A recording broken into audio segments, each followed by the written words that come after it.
Hey, what's going on YouTube? This is Freshness from eGaming Television, bringing you guys a top lane Quinn guide. Justice takes wing.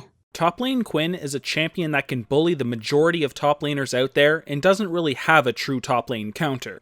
She's also one of the best roamers in the entire game, although she does not have that great of team fight. She has a very respectable win rate in 6-12, considering the fact that she can roam and snowball rather easily. Quinn is a very fun and unique champion. She's got a great engage and disengage in her vault ability, and she's rather versatile in the fact that she can play any role except for support. This makes her one of those champions that's great to pick early on in the draft pool, as people don't really know where you're going to go for sure. With her high damage and blinding assault, she's also a great duelist. This makes her a fantastic split pusher since most champions out there can't 1v1 her in top lane. Furthermore, she has ridiculous map pressure. With her ultimate, which is only on a 3-second cooldown, she can travel all over the map, putting out pressure on every single lane. All in all, she's quite easy to pick up and play, and she's very dominant in the top lane, so she's a really good champion for somebody starting out on top lane to learn. Now, although she has a lot of strengths, she also comes with a lot of weaknesses, which is why you don't really see her in the LCS.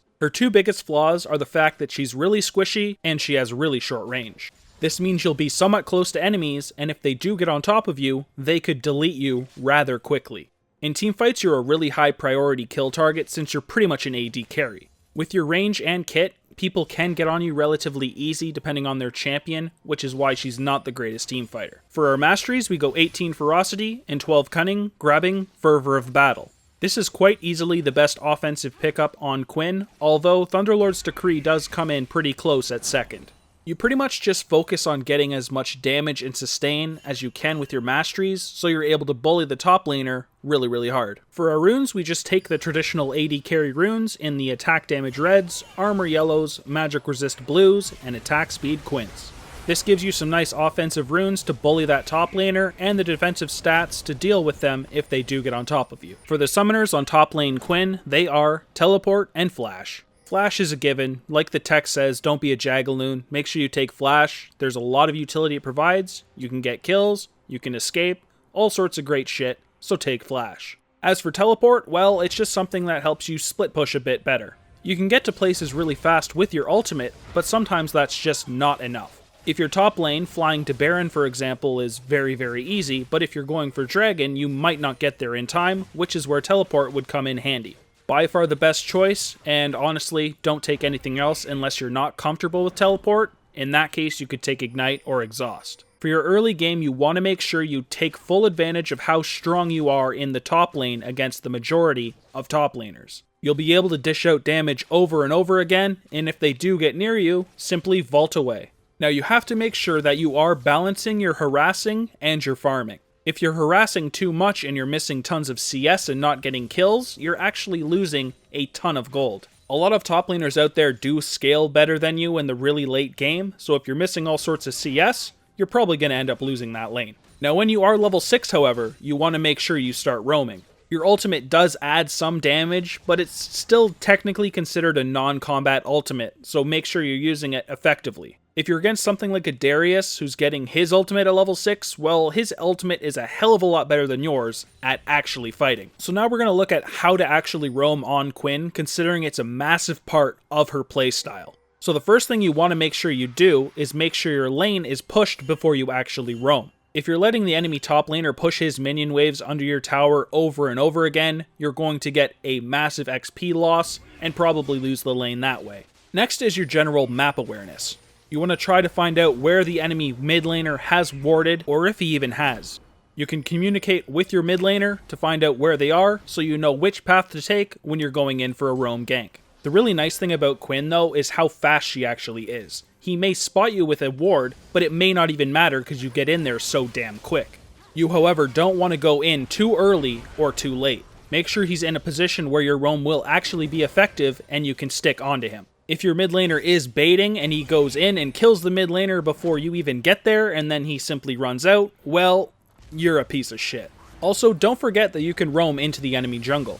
You can deny all sorts of XP for the enemy jungler by taking his camps, or you can finish him off if he's low as well. Kinda depends on the jungler you are against. Some you really don't want to 1v1, but some will be pretty damn easy. For the mid game, you're pretty much either going to be split pushing or team fighting. Like I said, she's a great duelist, and she can clear minion waves really quickly, which makes her one of the greatest split pushers. You can just sit in top lane, and then make it to a team fight if you're needed with either your ultimate or your teleport. If you're not needed, simply just push top and take some towers. Now your main strength is split pushing, but you may have to show up to some team fights. Her team fighting's not incredible, but you still have two options. You can either use your ultimate to flank the enemy team's squishies and take them out, or you can stick with your carries and help them out. Landing your blinding assault is critical to stop large portions of the enemy team's carry's damage. Make sure you are using this on a champion that either does a ton of damage or one that is going to get on top of your AD carry. Now if your team is behind in the late game, you pretty much just want to defend and look for mistakes by the enemy. You are incredibly quick, so if you do spot any mistakes, you're able to make it there really fast. As I've said a few times, you are a great split pusher, so try and push lanes as much as you can, but be careful not to get caught. Just make sure you're using vision wards and your farsight alteration to stay as safe as possible. If you spot the enemy team coming, you can simply activate your ultimate and run the hell out. Now if you're fortunate enough to be ahead, try and siege some towers, take Baron or Dragon, or look for some picks. You want to try and press your advantage as much as possible. Do not let the enemy team back into the game. I see a lot of people just continuing casually farming when they're in the late game, and then later on they show up to a team fight and get fucking stomped. Do not let this be you. If you have an advantage, press that advantage and win the damn game. So now we're going to look at her passive called Harrier. So quite simply, Valor, who is your bird, marks an enemy as vulnerable for 4 seconds. If you hit this vulnerable enemy, you do bonus damage. Awesome. Now also, if you do hit an enemy with Vault or Blinding Assault, you will also mark that target as vulnerable. Harrier is also disabled when you're in your ultimate form and for 8 seconds after the mark actually ends. Lastly, its cooldown is also based on your critical strike, and the lowest it can be is a weird 2.928 seconds.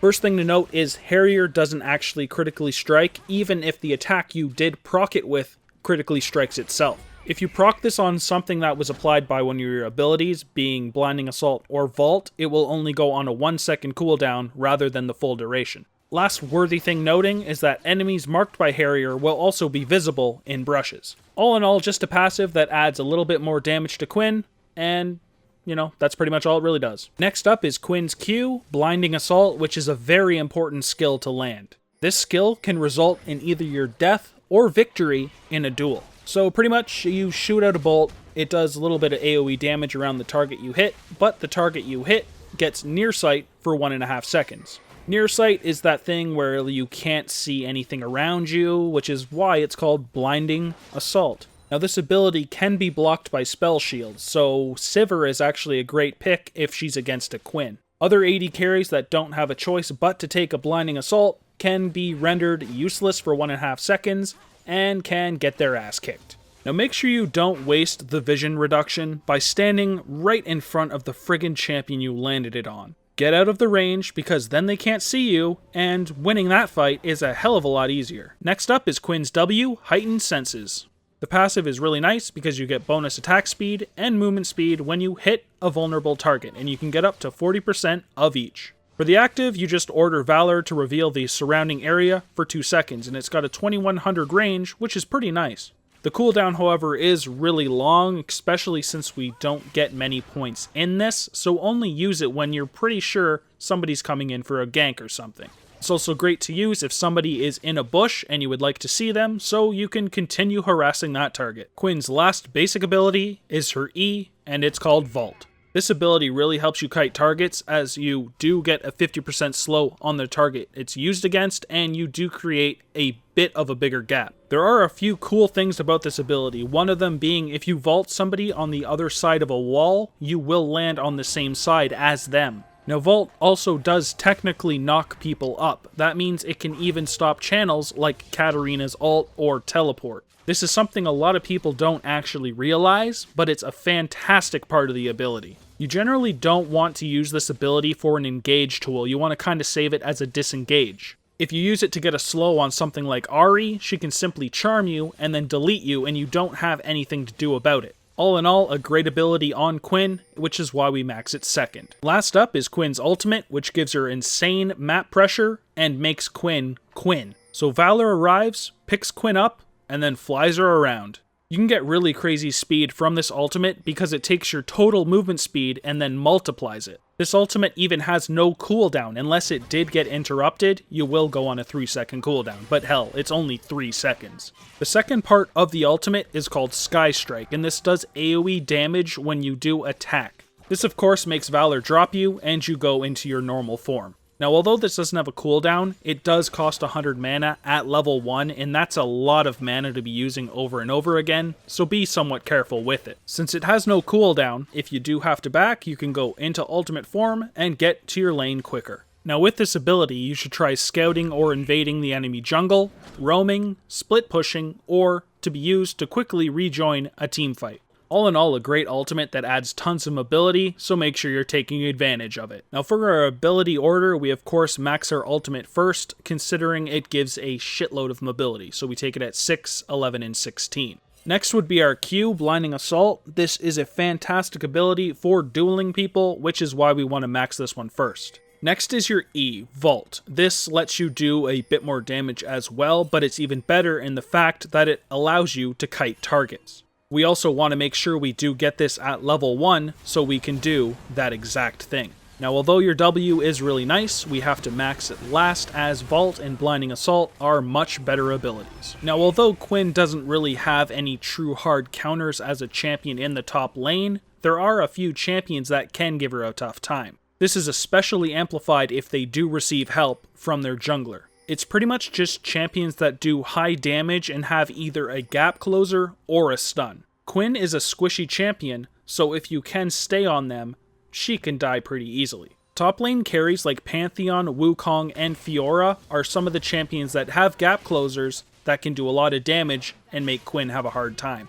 Tankier champions like Maokai that have some sort of root are also really great against Quinn if you do get help in the top lane from the jungle. Now keep in mind, these are not hard counters like I said. You can still win these matchups, it's just these champions actually have a chance of winning in the top lane. Now Quinn is a champion that itemizes very well, and there's tons and tons of options you can get on Quinn, so you usually don't get the same build game to game. You pretty much always get a Doran's Blade and Health Potion at the start though, so you can really bully the top laner you're against. Now in all cases, I do get Yumu's Ghost Blade, Boots of Swiftness, and Phantom Dancer. Now the one thing all of these core items have in common, they give movement speed. You know, this is of course assuming that Yumu's Ghost Blade is actually activated. With your ultimate, it scales off of your total speed, and these items help with that. They also add a lot of damage and attack speed, which in return makes you do a lot more damage. At some point in the game, you do want to make sure you get a lifesteal item as well.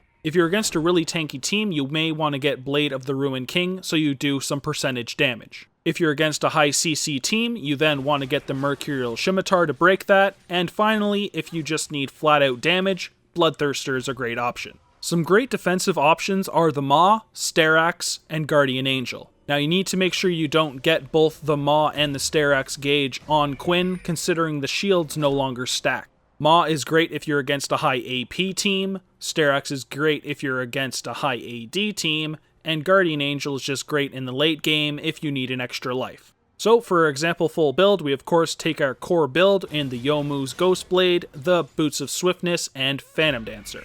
I then almost always get the Infinity Edge because obviously it adds a ton of damage and crit, but you also do scale off of the crit technically from your passive, and you know, this gives a lot of crit. I then make sure I grab one lifesteal item and one defensive item. In most cases, I do get the Maw because, you know, there's usually some AP on the enemy team, and it is by far my favorite item for defensive pickup. Now, since there's usually a bunch of CC, I will get the Mercurial Scimitar most of the time, but as I said, both other lifesteal items are great, and you may want to use them in different situations. There are tons and tons of great alternatives for her as well, and these are just 6 of the best ones I could fit on this page. The first obvious one is some sort of armor penetration if you're against a team stacking armor. First, you can get the Black Cleaver so you do shred armor off the target, which helps your entire team. You could also get the Mortal Reminder if you do need some sort of grievous wounds, or the LDR if you just need high damage with some armor penetration. Naboots' swiftness have been nerfed a couple times and Berserker Greaves have been buffed, so they're a pretty damn good option. You still do get just a minor amount more movement speed from the Swifties, but if you want to do a bit more damage, then you may want to get the Berserker Greaves. If your team is really squishy and you want to get at least some sort of health pool and armor to help your team, you could get a Randuin's. Now this is an even better buy if you are against something like a Yasuo who has 100% crit chance. This reduces damage from crits, so against the Yasuo, pretty damn good option. Last option here, if you do want some health and you would like to permanently slow stuff forever, the Frozen Mallet. Health, damage, and a slow, just an overall great item on Quinn, and sometimes I grab it. So that pretty much covers it for our top lane Season 6 patch 6.12 Quinn guide. Now I did add some extra information in this guide than my other ones, so hopefully you guys did appreciate that extra stuff like the matchups and how to do the different lane phases. Now if you guys did enjoy the video, please like and subscribe as we have League of Legends videos and Let's Plays coming out daily. If you guys have any comments or suggestions, please also leave those in the comments and I'll be sure to read and respond to each and every one of those. You can find more of our guides on our website, www.egamingtv.com, and you can talk to us on Twitter at egaming_TV. We do monthly skin giveaways on our Twitter, and if you are watching this the day it was released, we actually are starting it tomorrow, so get on Twitter, send us a follow. Other than that, thanks a lot for watching guys, and I hope to see you guys around the YouTube channel. Peace.